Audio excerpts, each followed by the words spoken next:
I'm Fox 4 meteorologist Andrew Shipley. We all know it's been a busy hurricane season from Debbie to Helene to even Milton.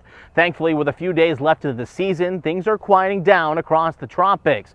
But today, I got an opportunity at Florida Gulf Coast University to talk to Dr. Chris Lancey from the Hurricane Center about this past season, how forecasting hurricanes is changing, and what these storms could be doing in the future. Even though we have a pretty good track record of forecasting where they're going to go, you can't get rid of the hurricanes. You can't stop them from coming. And so you really have to do your best to prepare for them. Dr. Lancey has been with the National Hurricane Center for nearly 20 years and is the current chief of the Tropical Analysis and Forecast Branch.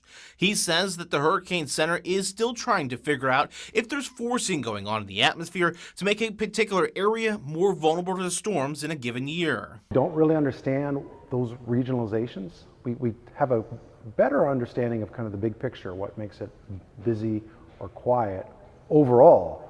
But knowing if a particular state or a part of a state's going to get hit, we have no idea until just a few weeks or a few days in advance. He says the forecast tracks of these storms have improved. The error in a 3-day forecast is down about 100 miles, but intensity and size forecasts have lagged behind. That's a big deal because that affects the overall rainfall, the wind impacts, and most importantly, the storm surge. Storm surge, a trigger word for many people in Southwest Florida as we continue to recover from Milton, Helene, and even Ian.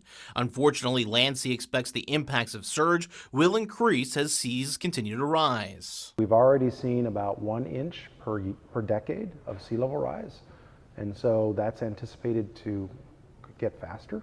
And so by the end of this century, we could see another 2 or 3 feet of sea level rise, and that's really difficult for a place like Florida, especially Southwest Florida that's so flat. Climate change could lead to as much as 20% more rainfall, but it also could reduce the number of tropical systems we see each year. Well, even though there's more energy available to the hurricanes because it's warmer waters and more moisture, the upper levels of the atmosphere warm up a lot faster, and so the amount of extra energy available to hurricanes only goes up a slight amount. Plus, if the computer models are right, there's going to be more of that wind shear that tears apart storms. So slightly stronger hurricanes, but perhaps fewer of them. But what about next summer? Lancey says there's no way of knowing what next season will bring. So I wish I could tell you, yeah, you're not going to get hit next year, Fort Myers. But the reality is we don't know, and you better be ready. In Estero, meteorologist Andrew Shipley, Fox 4.